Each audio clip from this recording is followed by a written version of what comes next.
சங்க காலத்திலே கல்வி மற்றும் சாதி இல்லை, மதமும் இல்லை. ஏனென்றால் காதல், நம்முடைய நம்முடைய இலக்கியங்களை பார்த்தால் காதல் வாழ்க்கை, காதலித்தார்கள், யாரோ தற்செயலாக காதலித்தார்கள். ஒரு ஆண்மகன் வேட்டைக்கு போகிறான், அங்கே ஒரு திணைப்பணத்தில் இருந்த பெண்ணை பார்க்கிறான், காதலிக்கிறான். அங்கே சாதி கிடையாது, சாதி பார்த்து காதலிப்பது கிடையாது. அந்த காலத்துல இன்றைக்கு இருப்பது போல நாடார் மேட்ரிமணி, முதலியார் மேட்ரிமணி போன்ற இணையதளங்கள் இல்லை. ஒருவரை ஒருவர் பார்த்தார்கள், பார்வைகளை பரிமாறிக்கொண்டார்கள், கருத்துரைத்தார்கள், காதலித்தார்கள். பின்னர் பெற்றோர்களுடைய சம்மதத்தோடு திருமணம் செய்து கொண்டார்கள். பெற்றோர்கள் சம்மதிக்காவிட்டால் அவர்கள் தானாகவே சென்று வேறொரு ஊருக்கு, அங்கே அந்த ஆண்மகனுடைய ஊருக்கு சென்று அங்கே பலர் முன்னிலையிலே திருமணம் செய்து கொண்டார்கள். திருமணம் என்பது ஒரு பலர் முன்னிலையிலே சில சடங்குகளோடு கூடிய நிகழ்வு. மதமும் இல்லை. சங்க காலத்திலே எந்த மதமும் இருந்ததாக தெரியவில்லை. முன்னோர் வழிபாடு இருந்தது, நடுகள் வழிபாடு இருந்தது, ஆனால் மதங்கள் இல்லை. அடுத்து சங்க காலத்திலே இசை இருந்தது, நாட்டியம் இருந்தது. தமிழ் சமுதாயத்திலே பண்கள் இருந்தன. பண்கள் என்றால் இன்றைக்கு அது ராகங்கள் என்று சொல்லப்படுகின்றன. பண்கள் காலையிலே பாடுவதற்கு ஒரு பண், மாலையிலே பாடுவதற்கு ஒரு பண், குறிஞ்சி நிலத்திற்கு ஒரு பண், மருத நிலத்துக்கு ஒரு பண், இப்படி ஒவ்வொரு திணைகளை சார்ந்த நிலங்களுக்கு ஏற்ற பண். அது மட்டுமல்லாமல் உள்ளத்து உணர்வுகளை வெளிப்படுத்துவதற்கு தனித்தனி பண்கள், சோகத்துக்கு ஒரு பண், மகிழ்ச்சிக்காக ஒரு பண், இப்படி எண்ணற்ற பண்கள் இருந்தன. இந்த பண்களோடு பாடக்கூடியவர்கள் பாணர்கள் என்று அழைக்கப்பட்டார்கள். அன்று அந்த சங்க காலத்திலே நம்மிடத்திலே பல இசை கருவிகள் இருந்தன. பறை, தோல் கருவிகளாகிய பறை, தப்பு, தவுல், முரசு, உடுக்கை, தன்னுமை, பதலை, ஆகுழி போன்ற பல இசை கருவிகள், தோல் கருவிகள் இருந்தன. நரம்பு கருவிகளாகிய பல விதமான யாழ்கள் இருந்தன.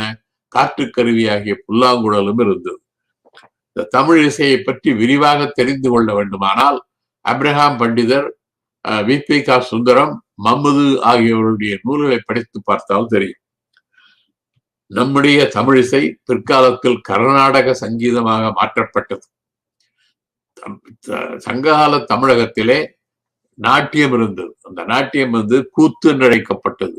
குறவை கூத்து, தொடங்கை கூத்து, குன்றக்குறவை கூத்து, வள்ளி கூத்து என்று பல கூத்துக்கள் இருந்தன. இந்த கூத்துக்கள் எல்லாம் மக்கள் ஆடிய கூத்துக்கள்.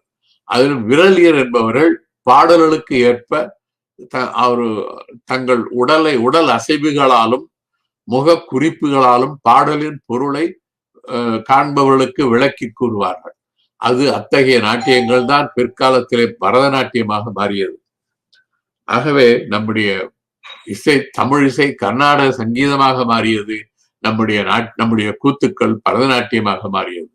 பொங்கல் எப்படி மகர சங்கராந்தி ஆயிற்றோ, தமிழ் கடவுளாகிய முருகன் எப்படி சுப்பிரமணியனாரோ, அதை போல இவையும் மாறியன. தமிழ் சமுதாயத்திலே மன்னரிடத்திலே, செல்வந்தரிடத்திலே, வள்ளல்களிடத்திலே ஈகை மிகப்பெரிய குணமாக இருந்தது. மதுரை கணக்காயனார் மகனார் நக்கீரனார் என்பவர் ஈகையை பற்றி கூறும் பொழுது, உண்பது நாழி உடுப்பவை இரண்டே, பிறவுமெல்லாம் ஓரக்குமே, செல்வத்து பயனே ஈதல், திப்போவனினே தப்புன பலவே என்று கூறுகிறார். அதாவது யாராயிருந்தாலும் ஓரளவுக்குத்தான் உண்ண முடியும், ஓரளவுக்குத்தான் ரெண்டு ஆடைகள் தான் உடுத்தினார்கள், மேல ஒண்ணு கீழே ஒண்ணு. பிறவும் மற்ற எல்லாமே எல்லாருக்கும் ஒன்றுதான். சமுதாயத்தில் உள்ள மக்கள் அனைவரும் சமந்தான். செல்வத்தின் பயனை ஈதல், செல்வம் இருந்தால் அதை பிறருக்கு கொடுத்து பகிர்ந்து அளிக்க வேண்டும். அதுதான் செல்வத்தினுடைய பயன். துய்ப்போவனினே தப்புன பலவே, எல்லாவற்றையும் தாமே அனுபவிக்கலாம் என்று ஒருவன் நினைத்தால் அவன் செல்வத்தினால் வருகின்ற பயனை இழந்தவனாவான் என்று சொல்லுகிறார். இந்த ஈகையை பற்றி கூறும் பொழுது புறநானூற்றிலே ஓம்பாயிகை, தண்டாயிகை, வரையாயிகை, ஆனாயிகை என்றெல்லாம் சிறப்பித்து கூறப்படுகிறது. எல்லா ஈகைகள் எல்லாம் குறையாது வாரி வழங்கினார்கள் மற்றவர்களுக்கு என்ற கருத்தை தான் கூறுகிறது. இம்மை செய்தது இன்னொரு புலவர், மதுரை உறையூர் ஏணிச்சேரி முடமோசியார் என்பவர் இம்மை செய்தது மறுமை காமனும் அறவிலை வாணியன் ஆயலன் என்கிறார். அது எண்டிரன் என்ற மன்னன் ஈகையிலே சிறந்தவன். அவனுடைய ஈகை இந்த பிறவியிலே அவன் ஈகை செய்தால் மறுபிறவியிலே சொர்க்கலோகத்துக்கு போகலாம் அல்லது மறுபிறவியில நல்வாழ்வு வாழலாம் என்பதற்காக அவன் ஈகை செய்யவில்லை. ஈகை ஒரு அந்த அறச்செயலை ஒரு வணிகமாக அவன் கருதவில்லை. இம்மை செய்தது மறுமைக்கு பயனளிக்கும் என்று அவன் ஈகை செய்யவில்லை என்கிறார்.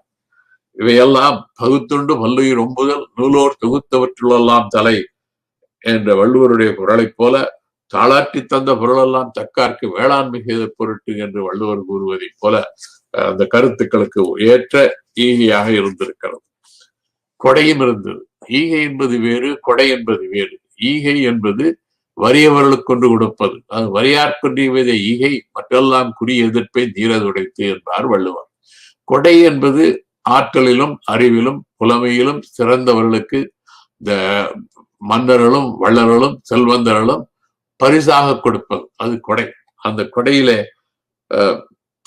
தமிழ் செல்வந்தர்களும் வள்ளர்களும் மன்னர்களும் சிறந்து விளங்கினார்கள். பாணர்களுக்கும் புலவர்களுக்கும் பொன்னும் பொருளும் யானைகளையும் தேர்களையும் குறையாது கொடுத்தார்கள். மக்களிடத்திலே வீரம் இருந்தது. தமிழகத்திலே எப்பொழுதும் போர்கள் நடைபெற்றன. அந்த போர்கள் தொடர்ந்து நடைபெற்றன.